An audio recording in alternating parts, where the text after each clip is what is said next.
I still ask my dead wife for permission before I let another woman close to me. I should not have said that in the middle of town. The words left my mouth anyway. Quiet, flat, honest enough to hurt. For 1 second Main Street went dead still. The band stopped between songs.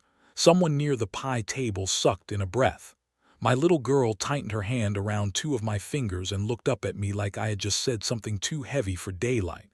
The woman standing in front of me did not step back. She had green eyes, a hard little smile, and the kind of nerve that could start a fire in church. A minute earlier she had asked me in front of half the town if I was married. Then she asked the second question, the one that made every head turn. Are you any good in bed? I could have walked away. I should have. Instead I told the truth in the worst possible shape. Now the whole town was staring at me like grief had finally made me crazy. And the woman who asked the question tilted her head and said, very softly, "Then who are you still trying to be faithful to?" I did not answer her, because if I did, I was afraid I might say her name out loud and break in front of everyone. Or worse, I might admit I did not know how to stop belonging to a woman who had been gone for 5 years. I took Emma's hand and walked away while whispers followed us like thrown stones. Emma did not say anything until we reached the truck. She climbed in by herself, buckled wrong the first time, then fixed it with that serious little face she got when she was thinking hard. "Daddy," she said when I started the engine, "was that lady being mean?" I kept my eyes on the windshield. I don't know. She was loud. Yeah. Emma folded her hands in her lap. You were sad loud. That one landed deep. Kids do that. They do not use the right words, but they hit the right places anyway. I drove us home with the town still buzzing behind us. I could already picture tomorrow. Men pretending not to stare.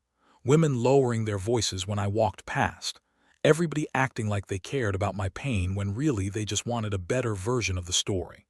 At home, Emma sat at the kitchen table and drew while I made her a grilled cheese sandwich and cut apples the way she liked. Thin, no peel. The normal things helped: bread, butter, a knife, a plate.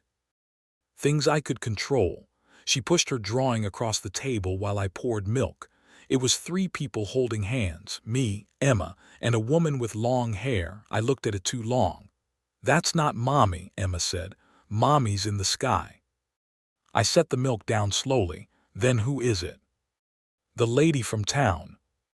I almost laughed, but there was nothing funny in my chest. "You don't even know her." Emma shrugged. She looked at you like she wanted you to answer for real. That was exactly what Lily Monroe had done. I had noticed her before tonight. Hard not to. She had moved into the old Miller place 3 months back and worked like somebody trying to outrun her own head. Most people in town smiled too much and asked too many questions. Lily did neither. She watched. She measured. She kept herself apart, which meant she was dangerous to a man like me, because I knew distance when I saw it. I knew the shape of a person who lived on the edge of leaving. After Emma was asleep, I sat on the side of her bed longer than usual. Her curls were in her face. One small hand was open on the blanket. Sarah used to sleep like that too, like she trusted the world more than it deserved.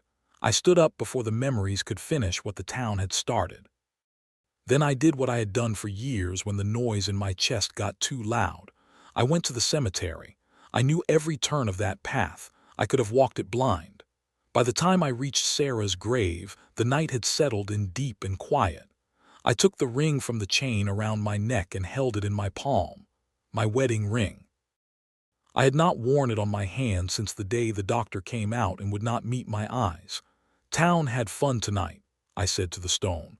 My voice sounded tired even to me. A stranger asked me if I was married. Then she asked if I was any good in bed. The laugh that came out of me was short and wrong. You would have liked her nerve. You would have hated my answer. I rubbed my thumb over the ring. The metal had gone warm from my skin. I said, "I still ask you for permission." The wind moved through the trees, nothing more. I know how that sounds. I looked at Sarah's name, then at the date under it. The numbers never got easier. They just got more familiar. Emma's getting bigger. She makes these faces that are yours. She says things that stop me cold. And I keep thinking I'm doing this wrong. I keep thinking I was supposed to stay exactly where you left me. My throat tightened. I don't know if letting go means I loved you less. That's the part I can't solve. You talk to dead women often. Her voice hit from behind me, low and careful. I turned too fast. Lily stood a few feet away, hands visible, face pale in the moonlight. She looked nothing like the woman from town. No challenge in her eyes now. No spark, just something rawer, something almost ashamed. You followed me, I said. Yes. You shouldn't have. I know. She took one small step closer, then stopped there like she understood lines even if she had crossed one. I heard what you said, she whispered. Not just in town, just now. My jaw locked. Then you heard enough. No, she said. I heard pain. That's not the same thing as understanding. I should have told her to leave. I meant to. Instead, I looked at her face and saw fear there. Not embarrassment, not pity, fear, not of me. Of something that had followed her all the way out here. I asked you that question in town because I wanted to see if you were real, she said. A decent man gets offended. A liar gets smooth. A cruel man gets excited. You looked like somebody who hadn't belonged to himself in years. That's a hell of a test. I know. Why did you need to test me? She looked down at her hands. They were shaking. When she answered, her voice got smaller. Because my husband found me once already, she said.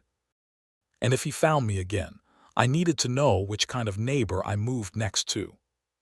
The night seemed to tilt. I stared at her. You're married. I'm trying not to be. There it was, the truth under the nerve, the bruise under the smile. I rose slowly to my feet. Does he know where you are? Lily lifted her eyes to mine, and whatever she saw in my face made her go still. I don't know, she said, but if he does and if he comes here, what happens then? I looked at her for a long time before I answered. The grave was between us. Sarah's name in stone, Lily's fear in flesh. It felt like the whole night had split open just to ask me one ugly question. What kind of man was I going to be now? If he comes here, I said, he does not touch you. Lily let out a breath like it hurt. You don't know him. No, I said, but I know men who think fear is the same thing as love. That made something flicker in her face. Not comfort, not yet, just surprise. I glanced at Sarah's grave, then back at Lily. Why didn't you tell anyone? She gave a tired little laugh. Tell them what? That I changed towns, changed my number, changed my name on the mailbox, and still sleep with my shoes near the bed in case I have to run again. The answer sat heavy between us. My divorce isn't final, she said. He keeps stalling it, paperwork, lawyers, delays, whatever gives him one more excuse to say I still belong to him. You don't. I know that, her voice shook, he does. For a second I forgot where we were, forgot the grave, forgot the cold. All I could see was a woman trying very hard not to fall apart in front of me. Why ask me that in town? I said again, quieter this time. Why like that? She swallowed. Because decent men usually hide in plain sight. They don't announce themselves. They just keep their heads down and survive. I saw the way you look at your daughter. The way you move like you're carrying something heavy all the time. I needed to know if that weight made you gentle or dangerous. And what did you decide? Her eyes held mine, gentle but locked shut. I almost told her she should leave. Instead I heard myself say, you shouldn't be out here alone. A sad smile touched her mouth. Neither should you. That one hit because it was true. We walked back down the hill together without planning to. Not close enough to touch, not far enough to pretend we were strangers. Halfway down, Lily stopped and looked toward the road. A truck had slowed near the cemetery gate. It kept moving after a second, but not before I saw the way Lily went rigid. Do you know that vehicle? I asked. I don't know, she whispered. I don't know anymore. Every dark truck looks like his. I stepped a little in front of her without thinking. She noticed. I knew because her breath caught. We stayed still until the tail lights disappeared. Then she laughed once, bitter and small. See, This is what he did to me. Even when he's not here, he gets to be here. I wanted to say something useful, something strong, but strong words are cheap when a person has been scared for too long. So I said the only honest thing I had. You can come to my house if you ever need to. No questions, no explanations. She looked at me like I had handed her something breakable. Why would you do that? Because I knew what it was to live in a room full of ghosts. Because I knew what it was to keep breathing without feeling alive. Because my daughter deserved a world where good people did not look away. But what came out was simpler. Because no one should have to wait alone for the bad thing to happen. Her face changed then, softened in a way that made me nervous. Daniel, she said carefully, I am not asking you to save me. Good, I said, because I'm not offering that. A pause, I'm offering a locked door. That got the first real smile out of her. We stopped at the split where the path led one way to my place and one way to hers. Her house sat dark against the land, too dark, no porch light, no kitchen light, nothing. Did you leave any lights on? I asked. Her smile vanished. I thought I did. Every part of me went alert. Stay here. Daniel. Stay here. I moved ahead of her, fast and quiet, and crossed the yard. The front door was shut, but not all the way, just enough to tell me it had been touched. I pushed it open with one hand. The living room looked normal at first. Couch, lamp, bookshelf. Then I saw it, a picture frame on the floor, glass cracked. A photo of Lily standing beside a horse, smiling straight at the camera like she still believed in ordinary days. The back door was unlocked. I checked the kitchen. Hall. Bedroom, bathroom, empty. But the bedroom closet had been opened and one drawer had been pulled out and dumped onto the floor. Not a robbery, a message. When I stepped back outside, Lily was already halfway to the porch. Her face told me she had read the truth before I said it. He was here, she breathed. Maybe. No, her voice broke. This is him. She pushed past me and went inside. I followed close behind. She saw the broken frame and stopped dead. Then she saw the open bedroom. I reached for her arm, but too late. She folded in on herself right there in the hallway, one hand over her mouth, the other wrapped tight around her stomach like she was trying to hold herself together. I crouched in front of her. Lily. He does this, she whispered. He moves things. Not enough for other people to notice. Just enough so I know. So I know he can get in whenever he wants. The sound of her breathing started to break apart. Look at me, I said. She couldn't. Lily. This time she did. You are not staying here tonight. Her eyes widened. I can't go to your house. You can. What about Emma? She'll be asleep. What about the town? I almost laughed. The town already thinks you asked me if I'm good in bed in public. I don't think your overnight bag is what ruins our reputation. A shaky sound escaped her, not quite a laugh, not quite a sob. Then she said the thing I had been afraid she would say. I don't want your pity. You don't have it. Then what is this? I held her gaze. This is me refusing to leave you in a house where a man might already be teaching himself the shape of your fear. That landed. She closed her eyes. When she opened them again, there was defeat there, but not surrender, more like exhaustion with nowhere left to hide. Okay, she whispered. She packed fast, too fast, like practice. Toothbrush, shirt, pills, charger, a small leather notebook. She grabbed them in silence while I stood by the front door and listened to the night. On the way out, she bent and picked up the broken picture frame. Her thumb brushed over her own smiling face. I don't even remember this version of me, she said. I took the frame from her gently and set it on the table. Then maybe it's time someone helped you meet her again. She stared at me after that. Long enough to make my chest feel unsteady. When we reached my house, the porch light was still on, safe yellow. Emma's little rain boots were by the door, one tipped over, one upright. My throat tightened at the sight of something so normal. Inside, I showed Lily the spare room. She stood in the doorway, clutching her bag. I haven't done this before, she said. What? Trusted the wrong quiet man. I should have had a better answer. Instead I said, Then tonight we both try something new." She nodded once. I started to leave, but her voice stopped me. "Daniel."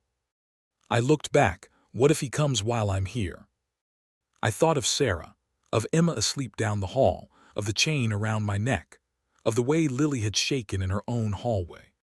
Then I answered with a truth that surprised both of us. "Then he learns I'm done waiting." I did not sleep that night. I sat in the dark at the kitchen table with the porch light on and the back curtain cracked just enough to watch the road. The house made its usual sounds, pipes settling, wood cooling, Emma turning once in her bed, and once around 2 in the morning, the soft creak of the spare room door opening and closing again. Lily did not come out, but the sound told me she was awake too. By sunrise, I had made coffee strong enough to strip paint and already fed the horses. I was rinsing a mug when Emma came into the kitchen dragging her blanket behind her. She stopped when she saw the second cup. Then she looked toward the hallway, then back at me. "Is Miss Loud here?" "What?" I almost choked on the coffee. "Miss what?" "The pretty loud lady from town." I set the mug down. "Her name is Lily." Emma nodded like she had known that already. "Is she in trouble?" I crouched so we were eye level. "Why would you ask that?" "Because you get that face when people are in trouble." "What face?" "The face where your mouth gets hard and your eyes get sad." Kids should not be allowed to be that accurate before breakfast. Before I could answer, Lily stepped into the kitchen. She had borrowed one of my flannel shirts over her own clothes. Her hair was tied back fast like she had done it by feel. She looked tired, human. Nothing like the woman who had stood in the town square throwing fire into my life. Emma studied her for 3 full seconds. Then she walked over and held out her blanket. Lily blinked. "What's this?" "My brave blanket," Emma said. "You can use it if you need it." That was it. No speech, no drama, just a 5-year-old offering the most important thing she owned. Lily's face changed so fast it made my chest hurt. She knelt in front of Emma, very careful, like she was approaching a skittish animal. "Thank you," she whispered. "That's a big deal." Emma nodded. "I know." Then she turned to me. "Can Miss Lily stay for eggs?" Like it was the most normal thing in the world. Lily looked up at me and I saw it then. Not fear, not exactly, more like the shock of kindness after too much damage. "She can stay for eggs," I said. Breakfast should have been awkward. It was. Emma filled every gap with questions about horses and pancakes, and whether all grown-ups hated mornings. Lily answered in a low, warm voice that got steadier as the minutes passed. She laughed once when Emma asked if chickens had best friends, and that sound did something strange to the house. Made it feel less like a place I survived in and more like a place people could live in. That should have scared me more than it did. After breakfast, I drove Emma to school. She kissed my cheek on the way out of the truck, then leaned back in through the open door. "Don't let Miss Lily be scared by herself." I watched her run toward the building before I answered the empty air. "I won't." When I got home, Lily was on the porch with a mug in both hands. She looked like she had not moved since I left. The morning light was clear and sharp. It showed the strain in her face, the shadows under her eyes, the way she kept checking the road even when she tried not to. "I called my lawyer," she said before I reached the steps. No answer. "We'll try again." "And the sheriff?" I nodded. "We'll go." She held the mug tighter. "He'll say there's not enough." "Maybe. He always makes sure there's not enough." I sat beside her, leaving a careful space between us. "Then we start making a record." She let out a slow breath. "You sound calm." "I'm not." That got a glance from her. "What are you then?" "Tired," I said. "Mad, a little reckless." Her mouth twitched. "That last one worries me." "Me too." We went into town before noon. I asked Mrs. Calloway to pick Emma up from school, and she took one look at Lily's face and did not ask a single question. Just squeezed her hand and said she'd make stew. Sheriff Carson's office smelled like old paper and burnt coffee. He was older than both of us, with the kind of eyes that had seen too much and still kept looking.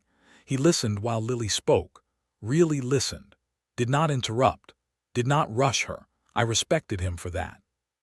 But when she was done, his answer was still the answer I expected. "No broken lock," he said carefully. "No witness. No note. No camera footage. I believe you, Miss Monroe, but belief and proof aren't the same thing." Lily stared at the floor. "So I wait." "No," Carson said. "You document everything. You call me if you see him. You do not meet him alone. And if he contacts you even once, I want to know." I leaned forward. "And if he comes onto my property?" Carson looked straight at me. "Then you call me before you become the reason I'm filling out 2 reports instead of 1. Lily almost smiled at that. I didn't. He slid a card across the desk, direct number on the back. Then he looked at Lily again. "Men like this live off isolation," he said. "Your first defense is making sure you're not alone." That should have sounded reassuring. Instead, it sounded like a confession of how little the law could do until after blood. On the walk back to the truck, Lily said, "He believes me." "Yeah, but he still can't stop him." "No." She shut her eyes for a second. "That's the worst part. When people finally believe you and you're still not safe." I had no answer for that, so I opened the truck door for her and drove us home. Mrs. Calloway was already there when we got back. Emma was on her porch swing with a cookie in one hand and a book upside down in the other. The sight nearly dropped me to my knees with relief. Lily saw it too. "That little girl is your heart walking around outside your body," she said. "Yeah." "She knows it too." "Yeah." Emma jumped up the second she saw us. Miss Lily came back. Mrs. Calloway came down the steps slower, eyes moving between me and Lily in the way older women do when they already know more than you want them to. "I made enough stew for all of you," she said. "And before either of you argue, that was not a request." I thanked her. Lily did too. Over dinner, Emma chattered about school and held court like a tiny mayor. Mrs. Calloway watched Lily with quiet interest, then looked at me once when Emma was not paying attention. It was not judgment in her eyes. It was warning, "Be careful." Not because Lily was trouble, because I was opening. After Emma went to bed and Mrs. Calloway finally headed home, I found Lily standing at the kitchen sink, staring out into the dark. "You can stay again tonight," I said. She kept looking out the window. "That's not the problem." "What is?" She turned then. "I'm starting to feel safe here." I did not speak. "That should be a good thing," she said. "But safe makes people hopeful. Hopeful makes people stupid. I did that once already." "You trusted the wrong man." "Yes." Her voice sharpened. "And now I'm sleeping in the house of a widower who still wears his wedding ring on a chain and talks to his dead wife in a cemetery." "Fair?" I nodded once. "Fair." Lily looked immediately sorry, but she did not take it back.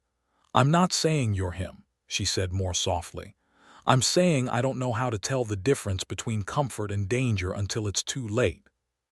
I leaned against the counter. "Then don't trust me." That surprised her. "What?" "Don't trust me because the kitchen is warm and my daughter likes you and I know how to say the right thing. Trust patterns, time, choices." Her eyes stayed on mine. "If I tell you to stay because I want control, leave," I said. "If I ask questions you don't want to answer, don't answer them. If I make your fear about my pride, call me on it. But if all I do is make space and keep my word, then maybe one day you believe that instead." For a second I thought she might cry. Instead she gave one small nod. That's the first thing anyone said to me in a long time that didn't sound like ownership dressed up as love. The silence after that was not awkward. It was dangerous in a different way, honest. A phone buzzed on the counter. Lily looked down, froze, no name, just a number, but she already knew. I could tell by the way all the color left her face. She answered on the third ring with the phone on speaker and her hand shaking. Neither of us spoke. The line stayed quiet for 2 seconds. Then a man's voice came through, smooth and calm and dead inside. "I was wondering how long it would take you to hide next door." Lily stopped breathing. I reached for the counter to keep from putting my fist through the wall. The voice went on. You always did mistake quiet men for safe ones. Then the call ended. No threat, no shouting, nothing Carson could use except dread. Lily stared at the phone like it might bite her. I took it from her hand and set it down before she dropped it. He knows, she whispered. Yes. He knows I'm here. Yes. Her eyes lifted to mine, full of something raw and hunted and close to breaking. And for the first time in 5 years, grief moved over in my chest and made room for something hotter. Not desire. Not yet. Resolve. I picked up Carson's card. This time, I said, we make him come into the light. By the time Sheriff Carson answered, Lily was pacing the kitchen so hard I thought she might wear a path through the floor. I put the phone on speaker and repeated every word Victor had said. Carson did not interrupt. When I finished, he asked one question. Did he threaten her directly? No. A pause, then a tired exhale. Then it's still harassment, he said. Not enough to hold him long, but enough to start squeezing. I'll put a patrol on the road tonight. Keep your doors locked. And Daniel. Yeah. Don't go hunting trouble. I looked at Lily, at the fear in her face, at Emma's crayon drawing still sitting on the fridge from that afternoon. 3 people holding hands. Wasn't planning to, I lied. After I hung up, Lily stopped pacing. He's doing it on purpose, she said. Keeping just enough distance to stay legal, just enough pressure to keep me scared. I know. He wants me exhausted, wants me to choose leaving before he has to force it. I stepped closer, then don't choose for him. She let out a hard breath. You make it sound simple. It's not simple. Then what is it? I held her gaze. It's a decision you make more than once. She looked away first. That night after Emma was asleep, I checked every lock twice.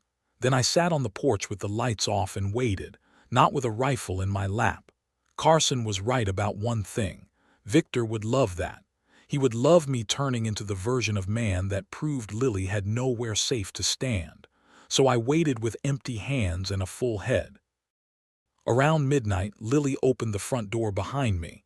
You can't protect me by becoming another ghost, she said. I did not turn around. Go back inside. No.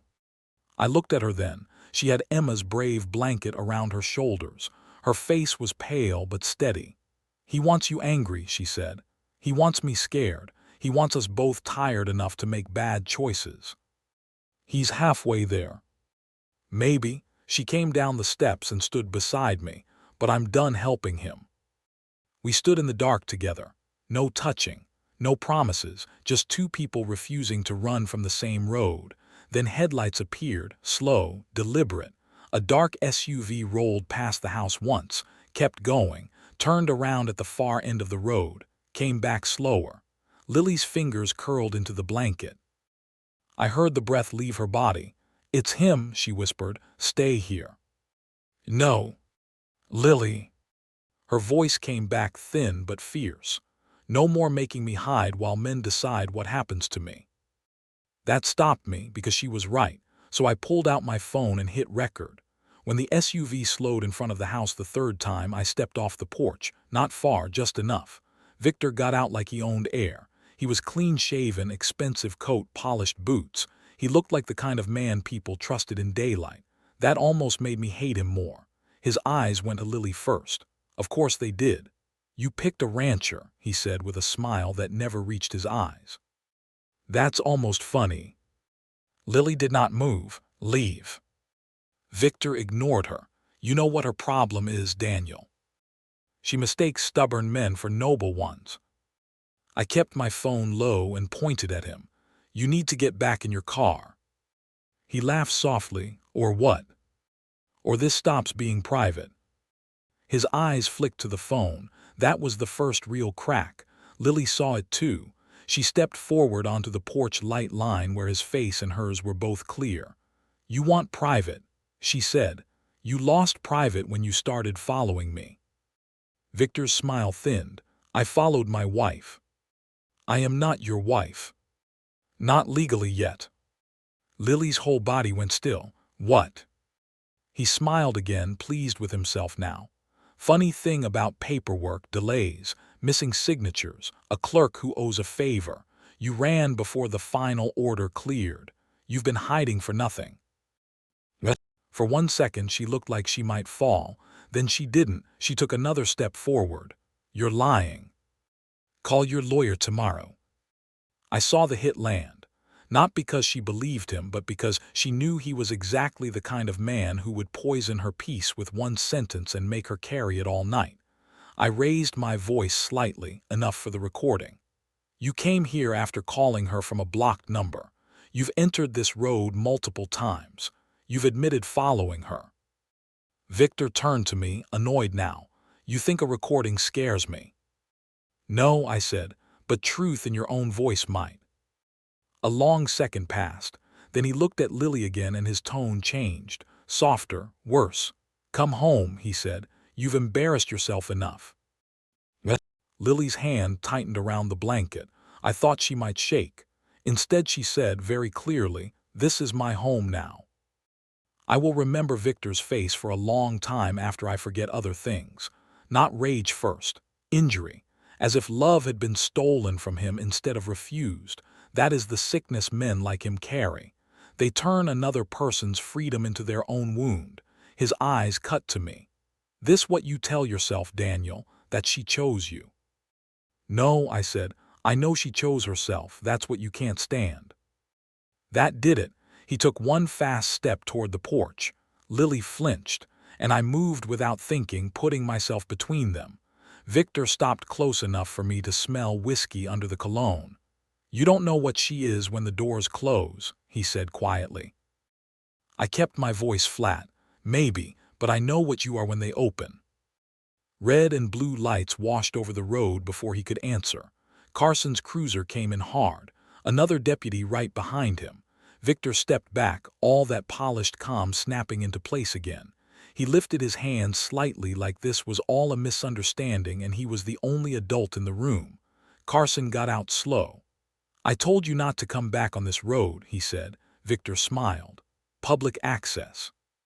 Carson looked at me. You record. Yes. Good. Then he looked at Lily. Miss Monroe, are you willing to make a formal statement right now that he has been contacting and following you? This was the moment. I knew it, she knew it. Fear and proof standing side by side. Lily's eyes closed once, opened again.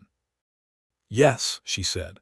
And I want it on record that he has entered my home before, called me tonight, and has been using my pending divorce to threaten me. Victor turned toward her so fast the deputy moved a hand to his belt. You do that, Victor said softly, and there won't be a place in this state I don't reach. Carson heard it, so did the deputy, so did my phone. Carson's expression changed. There it was. The line crossed in daylight. He stepped forward. Victor Langston turned around. Victor laughed once. For what? For threatening a witness, stalking, and making my paperwork a hell of a lot easier. The cuffs clicked on louder than I expected. Lily made a sound beside me, not a sob, not relief. More like the sound a body makes when it has been holding one breath for months and finally gives up on keeping it in. Victor twisted enough to look at her over his shoulder. This won't hold, he said. Lily's voice shook, but it did not break. It only has to hold long enough for me to stop being afraid of you. Carson took him to the cruiser. The road went quiet, really quiet. The kind of quiet that comes after something leaves and takes a piece of darkness with it. Lily sat down on the porch steps like her legs no longer belonged to her. I sat beside her, not too close. After a minute, she leaned sideways until her shoulder touched mine. I thought I'd feel bigger, she said. You will. I thought brave would feel stronger. I looked out at the road. Sometimes brave just feels tired. That got the smallest laugh out of her. Inside, Emma started crying from her room. We were both on our feet at once. I got there first. She was sitting up, hair wild, eyes wet. Daddy. I'm here. She reached for me. I picked her up. Was the bad dream outside? She asked against my neck. I looked toward the hall where Lily stood, one hand pressed to her mouth. "Yeah," I said, "but it's leaving." Emma leaned back and looked at Lily. "Did Miss Lily get scared?" Lily nodded. Emma held out one sleepy hand. "It's okay, you can be scared at our house." That nearly finished me.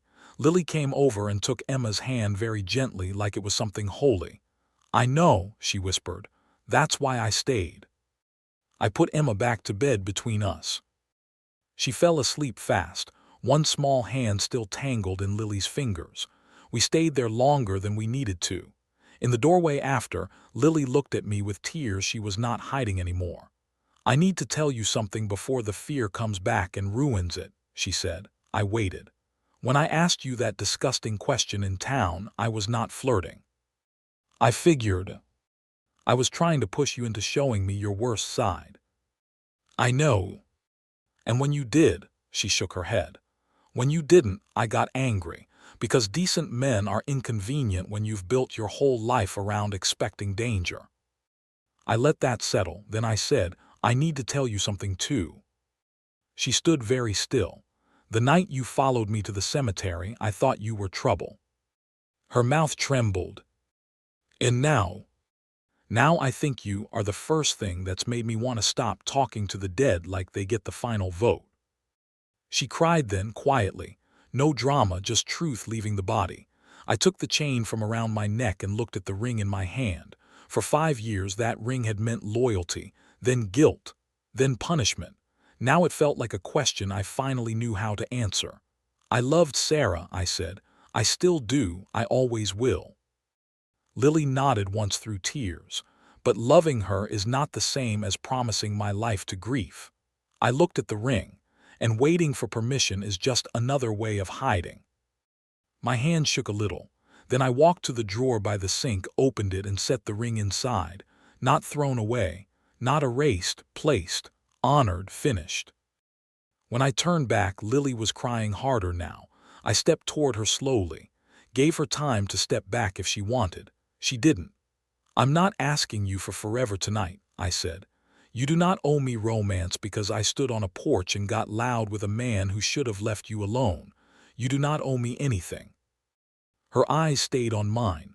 "But I am asking this," I said. "When the fear settles, when the town talks, when tomorrow starts acting like today never happened, stay anyway." Her breath hitched, not because the words were grand, because they were plain, real, the kind that can live past midnight. She took one step closer. "You're asking me to stay before you ask me to love you." "Yes." A tear slid down her cheek. "Good." "Why?" "Because men who want love first, usually, don't know what to do with the staying." I laughed once, couldn't help it. Then she touched my face with shaking fingers and I covered her hand with mine. "I'm still scared," she whispered. "I know. I might be scared for a while." "I know." She nodded. "Okay." "Okay what?" "Okay," she said again, voice stronger now. "I'll stay." I kissed her forehead. Nothing more, no rush, no claim, just a promise with room inside it. By morning the town knew enough to build 10 bad versions and one true one. I did not care. Let them talk. Let them turn us into gossip. Let them choke on how little they understood. Carson called after sunrise. Victor would be held pending a hearing. The recording had done what recordings do when liars get arrogant. Lily stood at the sink while I listened. When I hung up, she did not ask if we had won. She asked, "Can we make pancakes before Emma wakes up?" And that was the moment I knew something had changed for real. Not the arrest, not the threat, not even the ring in the drawer, the question, "Can we make pancakes?" A future is built out of small sentences like that. We made them badly. Emma still said they were perfect. Later, while she drew horses at the table, Lily stood beside me shoulder to shoulder, passing plates without asking where they went, like some part of her had already started learning the shape of this home. I looked at Emma, then at Lily. And for the first time in years, the silence in my chest did not feel empty. It felt settled. Some men wait for permission. Some women wait for danger. But love begins the moment somebody stays without being asked twice.